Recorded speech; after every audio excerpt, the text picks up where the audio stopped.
Welcome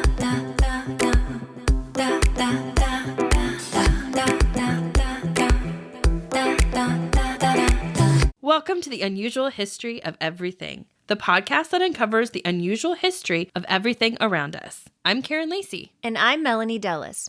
On this episode, we look at what happens when people who have anger issues partake in a holiday favorite. Wow, which holiday? Like so many holidays.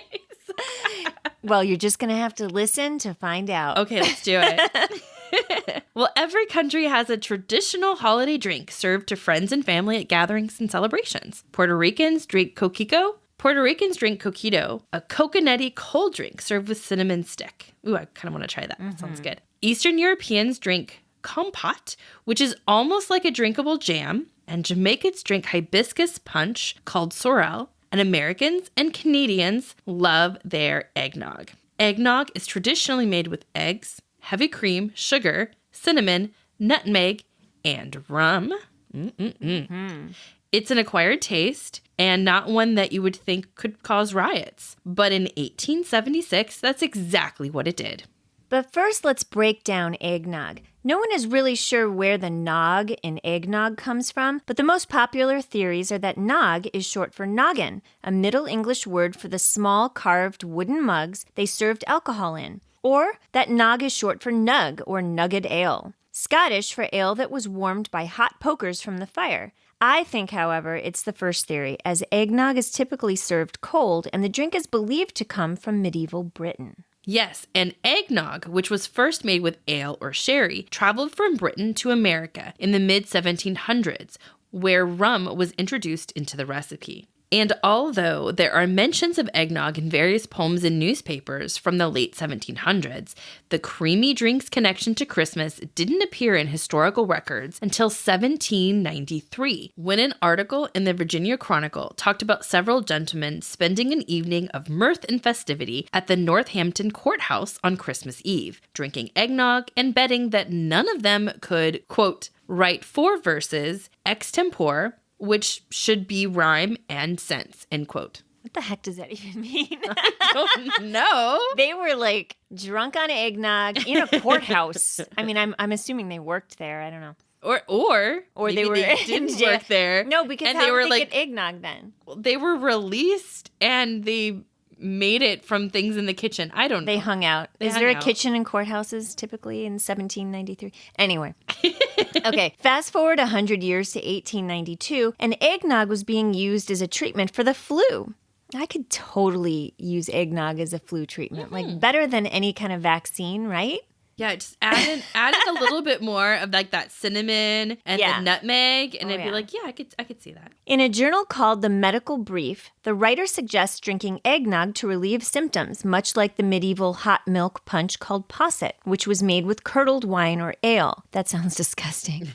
Curdled wine. Okay, possets were rich and thick, and so people believed they would strengthen the body, aid in digestion, and even increase libido. Dun, dun, dun. Dun, dun, dun. Because it was made with milk, and access to fresh milk was often difficult to come by. People from the upper class were usually the ones benefiting from it. By the time eggnog arrived in the American colonies, rum was the alcohol of choice for the recipe, as the colonists could get cheap rum from the Caribbean. The colonists also had a large supply of milk and eggs, and these things came together and made eggnog the drink of all classes. Medieval recipes for eggnog typically contain 12 to 16 eggs, about 1 egg per glass. Today, you'll find recipes that only call for 6 eggs, and the eggnog mixes they sell in grocery stores, which I think are disgusting, but that's just a personal preference, sometimes only have 1% egg yolk or just egg flavoring. Ew, egg flavoring? Like those Jelly Belly jelly beans that taste like rotten eggs? No. Okay. No. I love those. They have like booger flavor. I actually don't like bile. jelly beans. You don't like jelly beans? And the more that you talk about these booger flavored and egg rotten flavored, I'm glad that I don't. They have rotten egg flavor and it smells like the taste of skunk. It's disgusting. Ew. They also have grass. Yes. And dirty socks. It's disgusting. Well, I always get Lily those like the ones from the Harry Potter. Birdie Bot's every flavored beans. Yes, I get her those. It's exactly the same and we thing. have fun with it, but I don't eat any of them. You need to. No, thank you. There's soap. You can wash your mouth out afterwards. Okay, anyway. And before we tell you the story of the Eggnog Riot of 1876, we want you to keep in mind that it only takes 5 liters of content to burst your stomach. That would be roughly 102 eggs or 21 cups of eggnog. Oof. Oof. I can only do like 1, maybe 2 cups of eggnog in any given sitting. Yeah, it's so thick. It's so thick and it's really sweet. And to think of someone being able to do any more than that, just no. Yeah, it's crazy. But well, let's talk about like what happened during this Eggnog Riot. Do it. Yeah. So Christmas Eve in 1876 started out fun and happy for the cadets at West Point in New York, but it ended with a chaotic Christmas morning. Instead of opening presents and celebrating the birth of Christ with friends and family, 260 cadets were hungover and beaten up. 19 cadets were kicked out of the academy, and the North Barracks were in a state of ruin. And the cause of all this destruction was eggnog. I like how you read that. You were like, Christmas Eve, 1876. It was like a dark and stormy morning. It was a dark and stormy Christmas. When West Point opened in 1802, it wasn't the military training powerhouse it is today. It was only a few broken down buildings with 10 cadets taught by 3 teachers. But after the War of 1812, Congress decided to put money into the military training school, bringing in Major Sylvanus Thayer to run the show. There's a name you don't hear anymore, Sylvanus. Sylvanus. I like that. It's very strong and manly. He did many great things for the school, which turned West Point into the first college of engineering in the U.S. But he was strict and foreboding and instituted many rules. Those rules included forbidding cadets to leave campus, fight, or cook inside their dorm rooms. And they were absolutely, positively not allowed to buy, keep, or drink any alcohol. That's kind of like dorms today, right? Well, no. College dorms. You can't leave campus. Well, I mean, I guess you could. Yeah. You can't cook in your room. You can't have alcohol. You can't fight. We cooked in our room. Although, wait, no. We had a little microwave that you could get like in the the quarters where everybody like shared spaces. Yeah. So we did have a microwave. I did have a refrigerator in my dorm room. Yeah, me too. So I wonder if he would have allowed that. Probably not. Probably not. He seemed pretty strict. Anyway, so what do you do when you aren't allowed to have any alcohol at your Christmas dorm room party? You sneak it in, of course. Of course you could. Yeah. I mean, what could go wrong? Nothing. Nothing could go wrong.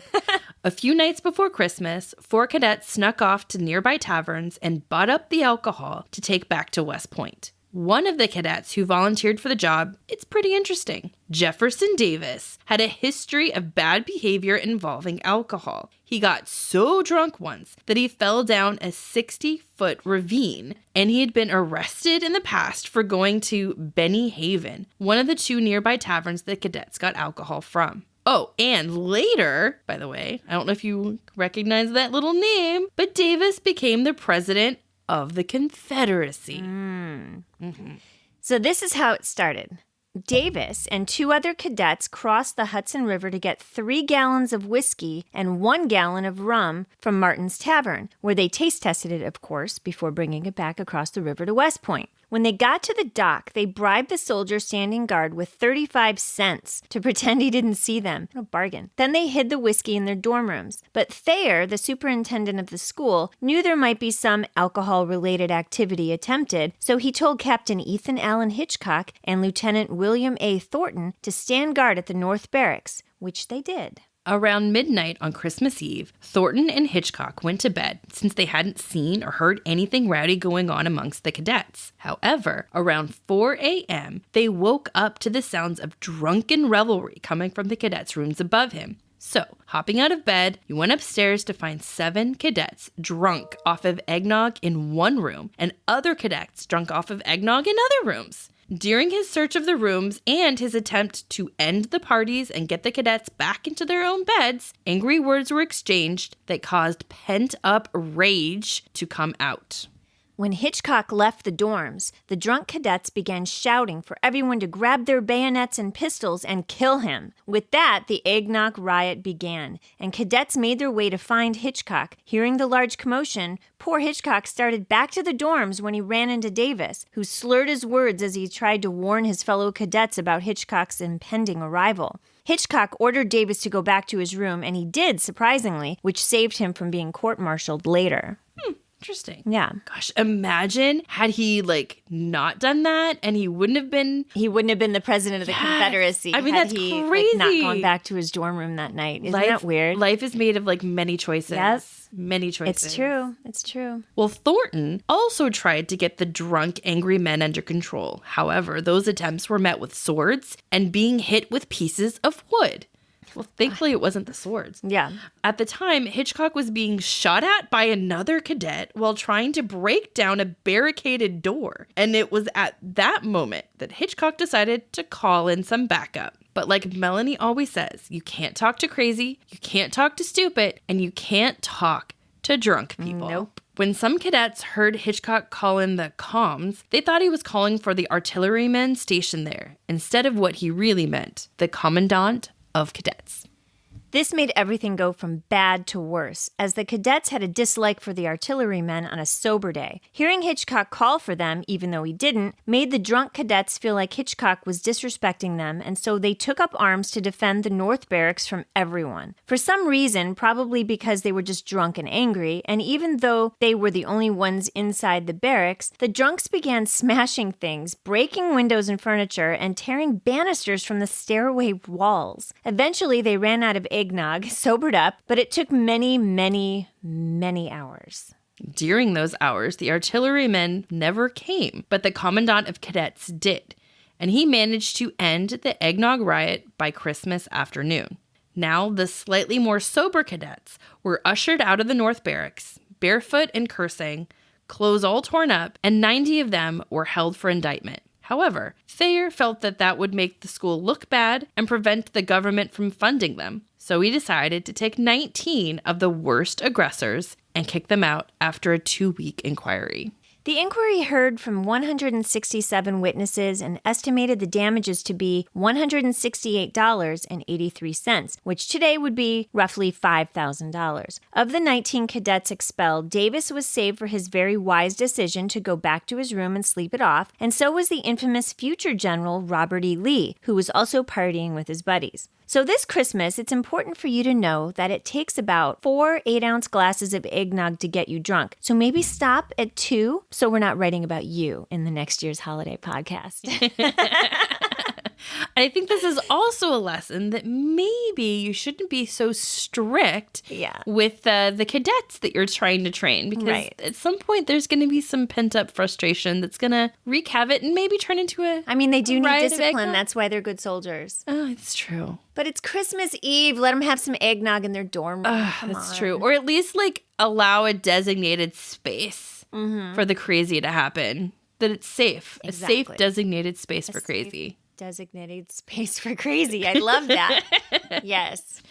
Well, that brings us to the end of our episode. You can follow the Unusual History of Everything podcast on Instagram at The Unusual History of Everything and on Facebook at The Unusual History of Everything podcast. Find our show notes on www.musecuratorial.com. The Unusual History of Everything is written, produced, and directed by Melanie Dellis and Karen Lacey. New episodes air every Tuesday on all podcast outlets. Be sure to subscribe to us so you never miss an episode and leave us a review. You can also see photos from our episodes and more on our website, Instagram, and Facebook. Thanks for listening. I'm Melanie Dellis. And I'm Karen Lacey, your host for The Unusual History of Everything. Da, da, da.